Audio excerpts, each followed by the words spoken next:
이런 또 얘기가 있습니다. 트럼프가 결국 의도한 대로 가고 있다, 이런 얘기도 있거든요. 그래서 이제 다음 차례로 구원투수 파월이 등판해서 증시를 살려줄 거라는 그런 얘기도 나오고 있는데, 과연 희망회로 단순 기대감일지 아니면 정말로 소위 말하는 폭발적 글로벌 유동성 장세로 분위기가 반전될지 한번 얘기해 보겠습니다. 자, 일단은 지금 이번 주 가장 새롭게 부각된 사실은요, 워낙 경제 불확실성 이슈가 커지니까 시장이 이제 공포를 느끼면서 미국의 금리 인하 횟수 전망치를 대폭 이제 높여잡았습니다. 그러니까 트럼프 관세 전쟁 이전만 해도 올해 미국 금리 인하는 한 번 정도 할까 말까였는데요, 고금리 유지가 대세였죠. 근데 트럼프 관세 불확실성 이슈로 3회까지, 처음입니다. 3회 넘어간 거는 올해 3번 내릴 수 있다까지 내려간 겁니다. 그러니까 이제 이런 얘기 하는 거죠. 트럼프가 의도적으로 지금 관세 막 불확실성을 유도해가지고 금리 인하를 유도하고 있다. 근데 이 사실 워낙 이제 또 많이 나온 얘기라서 이제는 너무 음모론처럼 들리지도 않고 어느 정도 또 근거도 있는 얘기가 되는 거죠. 지금 계속 트럼프는 금리 얘기를 뭐 대놓고 하고 있으니까. 그래서 트럼프가 증시 살려주지 않자 이제 파월이 살려줄 거라는 기대감이 커졌다, 이런 얘기가 나옵니다. 소위 말하는 파월풋, 파월이 증시 하락을 막아줄 거다, 뭐 이런 얘기 나오는데, 제가 이제 써놨지만 트럼프가 계속해서 파월 보고 금리 내리라고 압박했었거든요. 취임하고 나서도 그렇고 취임하기 전에도.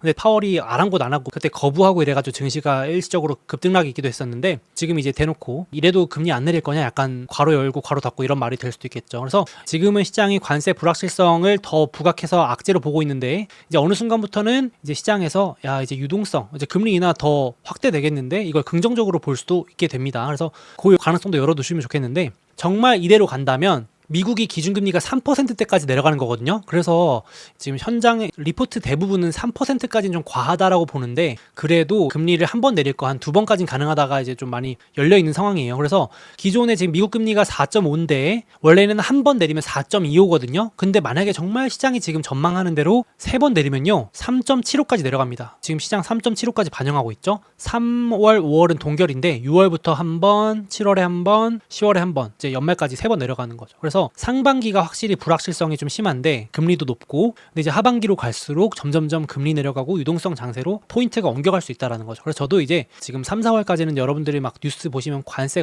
지겨울 정도로 들으시는데, 이제 또 좀 있으면은 관세 불확실성 해소되면은 이제 유동성, 금리 인하, 돈풀기 장세라는 헤드라인 많이 보시게 될 거라고 생각을 합니다. 그래서 이것도 한번 보시면 좋겠고, 참고로 요거는 제 생각이긴 한데, 파월도 지금 만약에 트럼프가 경기 둔화 유도하고 있는데 침체까지 가게 놔두느냐, 저는 아니라고 생각하거든요. 여기도 기사도 나와 있지만 2022년에 이때 엄청난 침체 공포가 있었습니다. 미국이 금리를 제로금리에서 5.5까지 올리는 과정에서 이게 수십 년 만에 최대 인상폭이거든요. 1970년대 그 오일 쇼크 이후로 한 번도 없었던 엄청난 분량의 금리 인상을 할 동안 몇 번이고 침체 우려가 나오면서 2022년에 증시가 거의 쇼크에 맞먹는 수준으로 빠졌었는데, 그 침체를 막아낸 인물이 파월입니다. 그래서 그때 기사가 스타 연준 의장 꿈꾸는 파월, 1990년대 그 침체를 막아낸 인물인 전 연준 의장인 그린스펀 뒤 이을까, 그리고 마에스트로, 그러니까 지휘를 잘했다는 겁니다. 진짜 전설적인 지휘자가 되려는 파월, 이러면서 그 당시에 기사 헤드라인을 많이 떴었는데, 어쨌든 지금 공식적으로는 2022년 침체를 막은 거잖아요. 그러니까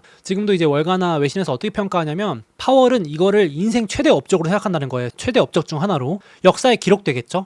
2022년 그 인플레를 막기 위해서 금리를 올렸음에도 침체를 막아내고 소프트 랜딩으로 유도한 인물이 파월이다, 이렇게 평가받는다는 거를 본인도 알 텐데, 소위 말해서 내가 어떻게 침체를 막았는데 라고 하고 있는데, 트럼프가 갑자기 등판해가지고 막 지금 관세 때리고 한번 너 죽고 나 죽자 하면서 해고하고 정부 축소한다 그러면서 침체 쇼크로 이어간다 그러면 지금 현업인 파월 입장에서는 얼마나 억울하겠습니까? 좀 개인적인 제 뇌피셜을 섞은 부분이긴 하지만, 그래서 저는 이제 파월이 못 이기는 척, 트럼프 때문인 척, 저게 다 트럼프 탓이다 하면서 나는 어쩔 수 없었다 하면서 금리를 내릴 수도 있지 않을까라고 생각하는 부분이 지금 시장도 어느 정도 반영하는 것 같습니다. 파월이 못 이기는 척 내릴 것이다. 그게 이제 3회까지 반영되는 거죠. 실제로 지금 트럼프는 관세로 계속 압박을 넣고 있고, 그쵸? 말 한마디 할 때마다 뭐 경제지표 흔들리고 증시 왔다 갔다 하니까 트럼프 입장에서 이 하나로 얼마나 연준 의장을 압박할 수 있겠습니까? 그리고 지금 실제로 머스크는 지금 정부 인원들 해고, 도지라 그래서 지금 정부 인원들 완전 싹둑싹둑 잘라내고 있기 때문에 경기 지표가 둔화될 수밖에 없겠죠. 그래서 이렇게 될수록 지금 연준 압박, 즉 한편으로는 시장이 야 이거 연준이 이걸 내두겠어? 설마 내두겠어? 희망이죠. 희망으로 맞습니다. 이게 어느 정도면 증시는 기대감과 희망으로 움직이는 부분이 있으니까 야 이 정도면은 파월이 못 이기는 척이라도 드디어 이제 두 손 두 발 들고 비둘기적인 발언을 하고 조금 금리 인하 스탠스를 취하면서 슬쩍슬쩍 항복하는 척 하지 않을까. 그것만으로도 증시는 기대감으로 움직이니까 먼저 하락을 막고 이제 유동성 장세로 넘어갈 수도 있지 않냐 생각을 하는 거죠. 그래서 너무 좀 소설 쓰는 거 아니냐 하실 수 있는데 제가 이번 주에 가장 크게 좀 눈여겨봤던 트럼프의 발언이 이겁니다. 트럼프가 이번에 태도를 변환한 부분이 있습니다. 한 달 만에 바꾼 건데요. 자, 왼쪽 보시면 한 달 전만 해도 2월 22일 날 제가 이거 소개해드렸던 부분인데 머스크 보고 더 공격적으로 잘라라. 저기 연방정부 인원들 다 잘라야 된다 이러면서 주문을 넣었습니다.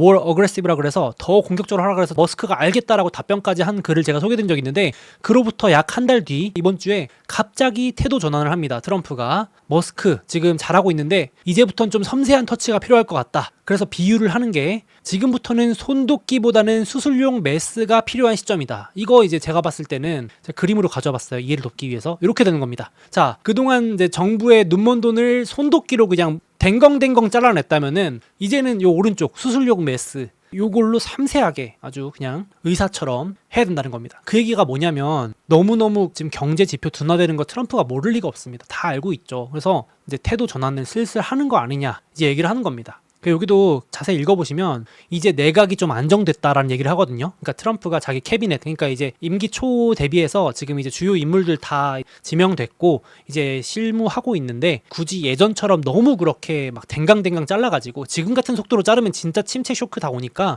뭐 연방정부 정말 다 날리려고 하는 게 아니라면은 조금 섬세하게 가자 이제 워워하는 거죠. 전 이게 상당히 중요한 시그널 중에 하나라고 판단이 들었거든요. 이제 구독자 여러분들 어떻게 생각하실지 모르겠는데 그래서 뭐라고 보충 설명을 했냐면 우리가 이제 2주마다 회의를 가질 거고 그때 머스크도 부를 거고 주요 부처 인원들 다 내각들 불러가지고 머스크 단독으로 결정 못하고 그 부처가 최종적으로 인력 감축 결정할 거니까 너무 겁먹지 말아라라고 시장을 달래는 말도 사실은 했습니다. 그래서 이제는 머스크한테 인력 감축 규모가 중요한 것이 아니다라고 했거든요. 말 바꾼 겁니다. 예전에는 이제 원래 우리 그런 거 있잖아요. 우리도 회사 다녀보면은 처음에 새로운 부서장님이나 사장님 오시면 일단 실적으로 보여줘야 되니까 뭔가 큰 거부터 하잖아요. 부서 통폐합, 조직 개편 뭐 이런 거부터 하면서 큼직큼직한 거 바꾸고 일단 그거 한 다음에는 이제 디테일하게 좀 더 섬세한 작업들을 하잖아요. 그것처럼 이제 트럼프도 이제 보여주기 식으로 뭐 몇만 명을 잘랐다 이런 것들이 이미 언론에서 보도 다 됐고 공포감을 심어줬고 이제 트럼프가 어떻게 하고 있는지 쇼잉도 했으니까 이제는 좀 규모보다는 소위 말하는 양보다 질, 그러니까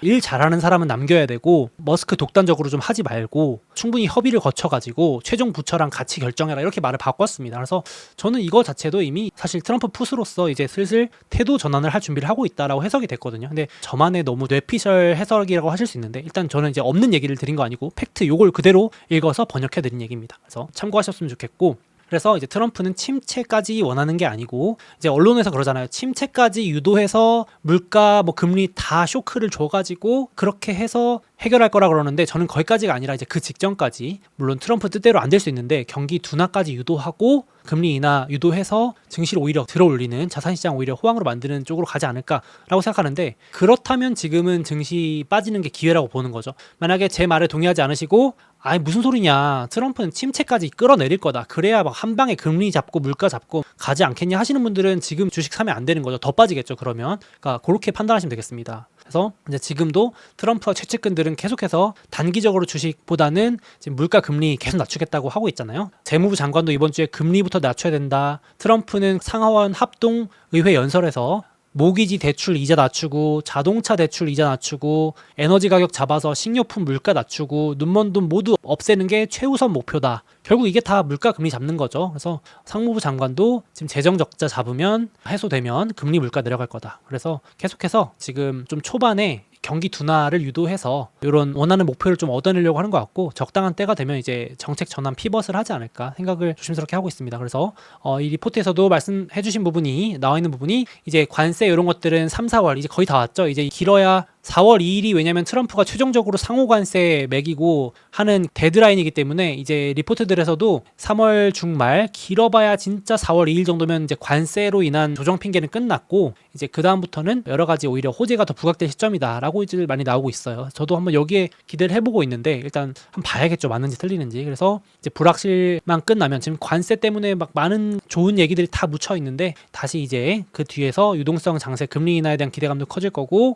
감세 트럼프가 지금 감세 투자 확대 규제 완화 그리고 미국의 지금 투자 유치 계속하고 있고 리쇼어링 다 하고 있고 뭐 자동차 기업들도 미국에 공장 짓게 하고 뭐 TSMC나 뭐 애플이나 뭐 이런 기업들 미국에 공장 짓게 하고 이러고 있는데 이제 지금 호재는 다 묻히고 있는 상황이어서 이런 것들이 다시 부각될 수 있다 얘기하는 겁니다. 그래서 4월에 실적 시즌도 있고 해가지고 빅테크도 이제 또 반등의 빌미를 찾을 수도 있겠죠. 그래서 이런 것들 좀 한번 생각해 보시면 좋겠고 그리고 또 이제 트럼프가 의도했던 대로 되고 있다라고 하는 부분이 이 부분도 있어요. 전 이것도 진짜 이제 글로벌 증시 측면에서 큰 것 같은데 여러분 유럽이 결국은 지금 역대급 돈 풀기 다시 발표한 거 아시나요? 이제 이게 현실화 될지 봐야겠는데 이거 정말 중요한 소식입니다. 제목도 트럼프가 잠자던 독일 즉 유럽을 깨웠다. 왜냐면 유럽에서 GDP 30% 차지하는 게 독일이기 때문에 사실상 이제 독일이 돈 풀기 시작하면 다 푸는 건데 트럼프가 이번에도 독일에서 3만 5천 명의 미군을 철수한다고 철수 검토하겠다고 막 이제 계속 지금 압박을 넣고 있어요. 제 영상을 통해서도 많이 소개드렸지만 지금 트럼프가 계속해서 미국은 돈 안 쓸 테니까 너네들이 알아서 돈 써가지고 국방비 늘려가지고 러시아 막던지 우크라이나 지키던지 해라 막 이렇게 지금 압박을 넣고 있잖아요. 글로벌 국가들한테 국방비 방위비 분담 더 늘려라 이렇게 압박 넣고 있었는데 결국은 이제 진짜로 막 미군 철수하고 이렇게 압박을 넣으니까 이제 유럽들이 가만히 못 있는 거죠. 야 이거 진짜 큰일 났다 해가지고 막 긴급회의도 하고 그랬거든요. 그래서 지금 뭐가 지금 이슈냐면은 여태까지는 재정 적자 이 원칙이 있었습니다. 야 우리가 아무리 급해도 GDP 미국에서 이 생산하는 거에 적자 3% 이상은 쓰지 말자. 야 진짜 큰일 난다. 재정 적자 이거 진짜 나라 망가진다. 이래가지고 독일 같은 나라들도 세계대전 이후에 한번 트라우마가 있었기 때문에 하이퍼 인플레이션 두드려 맞은 게 있었기 때문에 엄격하게 원칙을 지켰어요. 그걸 한번 딱 깼던 게 코로나 때거든요. 코로나 때 그건 어쩔 수가 없으니까 적자 규칙 원칙을 깨고 일시적으로 돈을 풀었었는데 이때 기억나시죠? 코로나 때 돈 풀어가지고 어마어마한 유동성 장세가 있었던 거. 근데 그 이후로 재빨리 또 이제 회복을 해가지고 야 지금 긴축해야지 더 가면 안 돼 해서 막아놔서 3% 위로 올려놨는데 이제 이번 주에 발표한 게 바로 유럽 재무장 계획이라는 엄청 막대한 진짜 어마어마한 플랜을 발표하면서 이제 물론 이게 법안도 통과되고 해야 되겠지만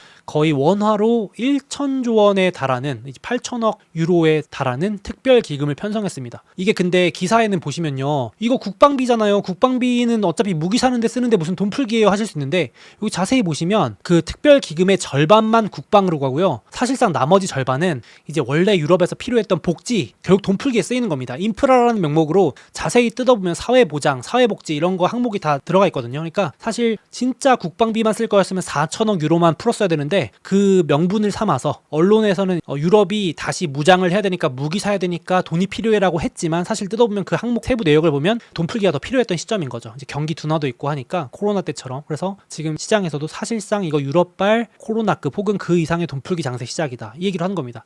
트럼프가 어쨌든 의도한 부분이죠. 미국은 국방비 아끼고 재정 긴축을 하고 있고 유럽이 너네들이 돈을 더 팍팍 써라 이 얘기를 하는 겁니다. 그래서 마침 이번에 유럽도 경제 둔화 위험을 핑계로 또 5연속 금리 인하까지 했거든요. 그러니까 통화도 풀고 재정도 푼 겁니다. 통화 정책 양방으로 다 푸는 거거든요. 그래서 이 리포트에서 뭐라 그러냐면은 독일은 이제 사실상 지금 돈을 풀 수 있는 여력이 가장 높은 선진국이고 그동안 보수적으로 재정을 운영해가지고 그래서 국방비 지출은 피할 수 없는 국방비 지출 확대는 피할 수 없는 현실이다. 그래서 이제 이런 얘기까지 나오는 게 2010년대는 중국이 돈을 풀었었고 2020년대 초반에는 코로나 핑계로 이제 미국이 엄청나게 재정을 풀었는데 이 유럽 즉 독일이 이 다음 바톤을 이어받아서 돈 풀기의 주역이 될 수 있다 이런 얘기까지 나옵니다. 지금 그래서 이게 현실화 되냐 마냐이긴 한데 어쨌든 유럽 방산주만 오르는 게 아니고 그 나머지로 돈이 흘러갈 정도의 어마어마한 돈 풀기가 이번 주에 이제 또 발표가 됐다. 그래서 현실화 되든 안 되든 지금 기대감으로 먼저 움직이고 있죠. 그래서 이제 일단 당연히 직접적인 그 유럽 방산비 증액 최대 수혜는 제가 한 번씩 소개해드리는 글로벌 방산 ETF 어마어마합니다. 올해 이 SHLD 쉴드라고 불리는 글로벌 방산 ETF는 올해 수익률 23% ETF 수익률 중에 최상위권 달리고 있습니다. 그래서 여기 보시면 제가 한번 소개해드렸죠. 글로벌 방산 1등주들 다 모아놔가지고 독일 날라다니고 독일부터 프랑스, 이탈리아, 영국, 한국도 한화 에어로스페이스 뭐 난리 나네요. 그렇죠? 방산주들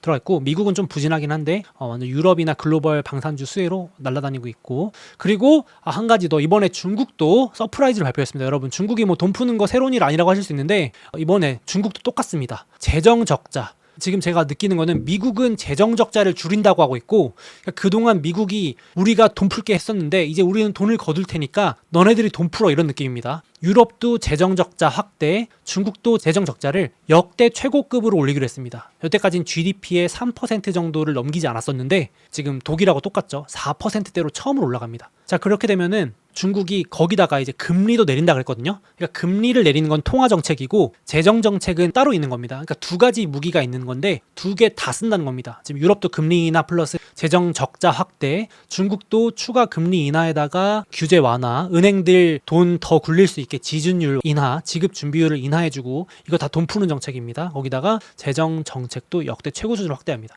지금 그러니까 역대급 돈 풀기가 사실 뒤에서 시작되고 있는데, 많은 분들이 이제 미국 고금리잖아요, 뭐 미국이 긴축하잖아요, 뭐 이렇게 생각하셔서 약간 오해하시는 부분도 있을 수 있습니다. 이것도 막강한 돈 풀기 영향을 줄 수 있다, 이렇게 또 보실 수 있겠습니다. 그래서 실제로 공교롭게도 지금 딱 돈 풀기 많이 하는 나라들의 이제 돈이 몰리고 있죠. 지금 주요 ETF 1등이 중국, 홍콩 기술주들 ETF 올해 1등이고, 글로벌 방산, 유럽 증시가 올해 15% 수익률로 상위권이고, 독일이 유럽 중에서 지금 주가가 제일 좋습니다. 돈 많이 푼다 그러니까.